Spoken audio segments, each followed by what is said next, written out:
TV International. And heading to the United States, to Washington, D.C., where I have my guest over the phone, Dr. Nabeel Mikhael, the Professor of International Relations. Thank you once again for being with us tonight on Nile TV International and this special edition, Dr. Nabeel. Thank you. Thank you, my dear, and I'm very happy to hear your voice again, and I'm ready for all the questions. Thank you very much. I will be starting, as you are located and residing in the United States of America. The past few weeks and the confrontation of the Minister of War or the Secretary of War, Pete Hegseth, in front of the Congress, and the statements given regarding the surplus or the sum of money, the sum of money that was used to be attacking Iran, to be involved in the war against Iran in the Middle East, in the region, about $25 billion to say the least.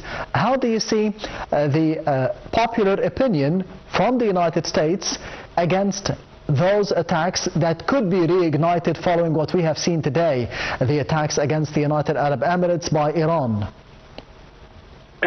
First of all, we condemn, all of us, the attacks on the United Arab Emirates. Yes. And also on the Sultanate of Oman, and this is totally responsible.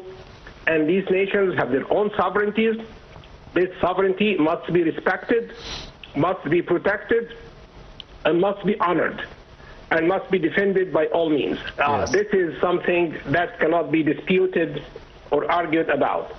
But the part of the question that deals with the interior situation in America concerns the testimony by the War Secretary Pete Hegseth a few days ago in Congress, which I should characterize as very unfortunate. He could not really pack things the right way. He seemed to be disorganized, unfocused, and some of the sentences were dragging as he clashed verbally with members of Congress, and there were very few scenes of protest by the public in the lobby as he was heading toward the room where he testified. However, we have also to be fair and balance things the right way. In other words, President Trump this weekend wrote to Congress a message which is very important, saying that the hostilities with Iran have been terminated. Yes. Yeah, this is very significant because Trump wanted really, or some of his statements actually desired a long war. Not long like Iraq or Vietnam, Afghanistan, but just some time. So therefore, Trump really has the upper hand. The question is how the war would be terminated, considering also that a limited clash happened early this morning between two ships carrying the U.S. flag passing through the Strait of Hormuz, and the Iranian version of the story is that they were interdicted. America said they had a very safe passage. That's an important lesson. Why? Because throughout the remaining part of the crisis, there will be two versions of each story, an Iranian version, an American version. And frankly, I would tend to believe the American version, since Iran really is in a very critical and tough situation.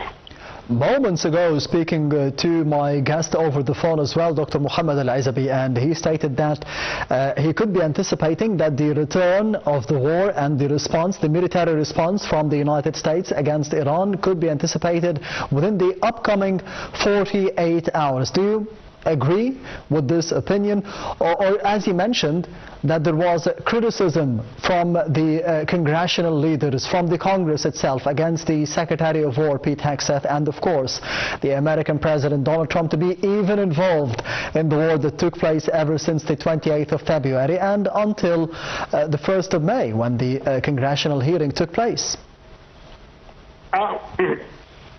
I do not think that the congressional factor and its criticism weighs too much in the decision by Trump to hit Iran or to reconcile with it. Yes. But I think that Trump made some encouraging statements this afternoon when he said there is a diplomatic process going on. So perhaps late this week there could be some sort of consultation or a meeting in Islamabad between American representatives and Iranian representatives, not directly. So this is important, and we have to be cognizant of the fact that by the middle of the month, in less than 10 days, the summit in China between Xi, the leader of China, and the President of the United States will take place. So anything now, from now on till this important economic summit takes place, will be against the backdrop of the crisis in the Gulf. In other way, each situation reinforces the other. Trump wants the success, the summit with China to be successful. Yes. Therefore, he can open the Strait of Hormuz. He can do it before or after the summit. And at the same time, the Strait of Hormuz can lead to a good preload in Chinese-American relations, whereby the two countries agree on the fact that it's too critical, too important to keep the blockade going on. So there could be some momentum for reconciliation and an easing out of the tension over the Strait of Hormuz in the next couple of days. So I tend to think there will be a de-escalation, not an escalation.